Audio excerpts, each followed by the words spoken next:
Oi, pessoal, amigos que acompanham a mídia esportiva, estamos aqui para mais um conteúdo. Tenho dois assuntos, né? Vou falar dos amistosos do Flamengo em Portugal, né? A intertemporada do Mengão, e esses amistosos, eles terão transmissão na TV aberta. E também vou falar aqui o destaque todo especial desse vídeo é para o nosso querido Galvão Bueno. Porque, vejam só, né? Em entrevista ao F5 da Folha, o Galvão anunciou que esta Copa do Mundo de 2026 será a sua última Copa, né? Como narrador, vai encerrar a carreira como narrador esportivo em Copas do Mundo. E o grande motivo, né, segundo o próprio Galvão, é a sua idade, né? Hoje o veterano narrador tem 75 anos, na próxima Copa em 2030 ele terá ali 79, né? Pertinho dos 80 anos. Então ele considera que por questões físicas, né, da sua idade, ele pode se tornar um comentarista. Aliás, ele começou a carreira, para quem não sabe, né, no grupo Gazeta, né, rádio, televisão. O Galvão ele foi comentarista, participava de debates esportivos, isso na década de 70, né, gente? E depois na Band, ele foi ali no finalzinho dos anos 70 para ser comentarista, também acabou fazendo algumas narrações e virou um narrador esportivo, né, rapidinho estava na Globo, já em 1981, e depois a história do Galvão todo mundo conhece, né? Enfim, o Galvão ele pode então se tornar um comentarista, pode gravar ali alguns boletins esportivos, apresentar algum programa, mas não vai narrar mais. Não vai narrar mais na próxima Copa. E olha, o Galvão anunciou sua despedida das narrações, muita gente vai lembrar disso, na Copa da África do Sul, no ano de 2010, lembra? Que ele falou que era a última Copa que ele iria transmitir fora do Brasil. Ele ia fazer 2014, né, aqui no nosso país, e depois, fim de papo, não narraria mais mundiais de futebol. E aí, narrou 2010, né, na África do Sul, fez a Copa de 14 aqui no Brasil, 7-1, né, Brasil e Alemanha, e aí 2018... ele acabou narrando a Copa da Rússia. E aí também, mais uma vez, teve aquele zum, ele falando, essa é a minha última Copa mesmo, agora não tem mais jeito. O que aconteceu? Em 2022, o Galvão Bueno narrou a Copa do Catar. Aí ele deixou as narrações, né, deixou a Rede Globo, né? Teve ainda um contrato para fazer outras coisas, apresentou até um reality ali que revelou um novo narrador esportivo, Leandro Chaves, né? Foi o vencedor daquele reality. E, enfim... vejam só, né? Ninguém esperava isso. Praticamente ninguém esperava que o Galvão fosse narrar a Copa do Mundo de 2026 e em outra emissora ainda, né? Vejam só, SBT e N Sports, essa parceria, né? O Galvão que é sócio do canal N Sports, e agora ele está dizendo que não vai narrar mais. Aí eu me lembrei daquela série, aquele programa que passava na Rede Manchete, nos anos 80 e 90, quem é um pouquinho mais velho vai lembrar, né? É um programa que era apresentado por aquele famoso ator norte-americano, Jack Palance. Acredite se quiser. Exatamente. Olha, eu acho que o Galvão, se tiver saúde, se ele tiver do mesmo jeito que ele está hoje, em 2030, né? E o Galvão é um cara que tem uma cabeça legal, a gente percebe, né? Apesar de, tudo bem, tá cometendo alguns erros aí nos últimos anos, vem também cometendo algumas gafes nessa Copa do Mundo, mas enfim, tá lá, né? Tem o público dele, tá dando boas audiências para o SBT. Eu acho que se ele tiver dessa mesma forma em 2030, ele vai narrar. Pode não ser no SBT, de repente algum canal de streaming, alguma outra emissora interessada, mas eu acho que esse negócio de despedida do Galvão Bueno, eu só acredito vendo, velho. Só acredito vendo. Outro detalhe sobre o Galvão Bueno, eu não acompanhei a partida Brasil e Japão pelo SBT, mas eu li aí alguns portais, e aí aquele negócio, né? Como é que você vai comentar alguma coisa que você não viu? Eu procurei esses vídeos, não encontrei, tá muito difícil achar no YouTube, né? Narrações do SBT, da Globo, você só encontra a Cazé TV, que tem exclusividade, né? No YouTube, de highlights, melhores momentos, de gols da Copa do Mundo. Então eu não achei esse trecho, porque alguns portais estão dizendo que teve ali um bate-boca, né, uma troca de farpas do Galvão Bueno com o Alexandre Pato. Exatamente, o Pato que é comentarista, né, dos jogos da seleção no SBT, ao lado do Mauro Betting ali. A Nadine fica no Brasil, a Nadine Bastos. Mas ali o Pato emitiu uma opinião sobre um jogador da seleção brasileira, o Galvão não concordou, aí o Pato disse que ele entende de futebol, né, como um ex-jogador, ele quis dizer o quê? Que ele entende de futebol, né? E o Galvão é o narrador, ele é o ex-jogador, esteve em campo, né, foi um jogador importante, né, o Alexandre Pato.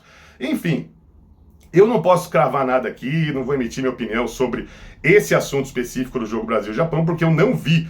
E às vezes tem muitos portais que gostam de exagerar. Se você assistiu pelo SBT, e muita gente está acompanhando a Copa no SBT, gente, muita gente mesmo. Aqui na minha cidade, fui na padaria ali um pouquinho antes do jogo, estava ligado no SBT, né? SBT e N Esportes ali. O pessoal acompanhando, muita gente acompanhando transmissões do Galvão Bueno aqui no interior de São Paulo, estou na região de Campinas. Se você acompanhou, qualquer lugar do Brasil, o SBT teve mesmo ou não? Manda sua opinião. O Galvão realmente trocou farpas ali com Alexandre Pato, quem tem razão, quem não tem, porque eu não vou emitir opinião sobre isso. Agora, que o Galvão Bueno já participou aí de algumas confusões, né? A gente sabe, né? Quem não se lembra ali com o Renato Maurício Prado no Sport TV, aquele bate-boca, aquela discussão, o negócio ficou feio ali no Sport TV por causa do boicote na Olimpíada de 84, não lembra aquela história lá que o Renato colocou no ar, uma coisa que eles conversaram nos corredores ali em off, o Galvão não gostou, e no final das contas o Renato Maurício Prado acabou sendo dispensado, né? Acabou deixando ali o Grupo Globo, deixou o Sport TV e o Galvão continuou ainda por alguns anos. Com o próprio Casagrande na Band, há pouco tempo aí no programa Galvão e Amigos na Band, teve ali uma discussão com o Casagrande também, por coisa boba, né? Ficou ali um bate-boca ali que nada a ver, né? E o Galvão tem essa coisa, né? Com o Arnaldo César Coelho, né?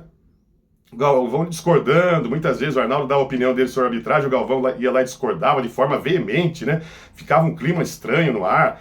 Tem gente que acha legal, tem gente que gosta. Eu tenho minha opinião que narrador é narrador, comentarista é comentarista, analista de arbitragem, né? Vai falar de arbitragem, repórter, vai trazer as informações lá do gramado, bastidores, né? Alguma coisa interessante que está acontecendo que ninguém está vendo. É claro que o narrador pode colocar uma situação ali para o comentarista, né? Eu acho que não vejo nada demais. Agora, essa coisa de ficar discordando muito, né, do comentarista de arbitragem, do comentarista do jogo, eu não acho legal, né? Por isso que o Galvão tem uma certa rejeição, né? Tem um público que não gosta do Galvão devido a essas atitudes que nos anos 80 ele não tinha, né? Quando ele não era tão importante assim, né? Não era nossa voz da seleção brasileira. Mas a partir ali do final dos anos 90, início dos anos 2000, que a Globo começou a adquirir todos os direitos, né, de Olimpíada, de futebol, de seleção brasileira, muitos com exclusividade, o Galvão ele ficou muito exposto, né? Como a voz do esporte brasileiro. E, sei lá, o Galvão mudou muito seu comportamento, né, daquele momento, né, lá do final dos anos 90 pra cá. Mas, enfim, tem gente que acha legal, divertido, outros não gostam, cada um tem a sua opinião. Mas sobre a Copa do Mundo, eu acho que o Galvão, se puder, ele vai transmitir, hein? Mais uma Copa do Mundo, pode aguardar. Bom, para fechar o vídeo sobre o Flamengo, né, que vai participar do torneio de Algarve, em Portugal, vai fazer ali 3 amistosos, né, uma intertemporada do Flamengo, se preparando aí para as competições após a Copa do Mundo. E a Band vai fazer, né? A Band assegurou os direitos de transmissão desses amistosos do Flamengo. Tenho saudade do esporte na Band, né? Quando a Band fazia Brasileirão, fazia Copa do Brasil, fazia Libertadores, Supercopa da Libertadores, lembra disso? Na década de 90. A Band que tinha tudo do esporte, né? Infelizmente, nos últimos anos, você não vê mais a Band em Copa do Mundo, você não vê mais a Band nem em Campeonato Paulista, você não vê a Band, né, Brasileirão, nada, né? Você não vê nada, nenhum tipo de, né, jogos de seleção brasileira, enfim, Jogos Olímpicos, a Band que não consegue mais nenhum direito importante aí de transmissão, mas vai mostrar, você que é flamenguista e gosta de futebol, de repente gosta do Mengão, Flamengo e River Plate, anote na sua agenda aí, dia 3 de julho, uma sexta-feira, às 3h30 da tarde, transmissão da Band, TV aberta, viu, gente? TV aberta na Band, Flamengo e River Plate da Argentina. Olha que belo jogo, hein? No dia 8 de julho, uma quarta-feira, 4h30 da tarde, Flamengo e Lausanne, time da Suíça. E no dia 11 de julho, um sábado, nós teremos, então, às 3h30 da tarde, Flamengo e Benfica. Olha só, então tá aí. Flamengo e River Plate, Flamengo e Lausanne da Suíça, Flamengo e Benfica, 3 amistosos interessantes aí do Mengão e a Band vai fazer na TV aberta. Eu não tenho a confirmação de TV fechada, me parece que a ESPN também vai fazer esses jogos. Eu não vou cravar aqui com certeza, mas me parece que a ESPN vai cobrir também essas partidas. Não sei se alguma outra plataforma digital vai mostrar ou não. O fato é que a Band aqui tá garantida, né? A Band vai mostrar esses 3 amistosos, então, do time do Flamengo, tá certo? Um grande abraço para você que acompanha o canal do Fábio Fidelix. Estamos de volta a qualquer momento falando da mídia esportiva, assuntos aí da Copa do Mundo, a cobertura de todas as plataformas e todos os players nesse Mundial 2026. Um abraço.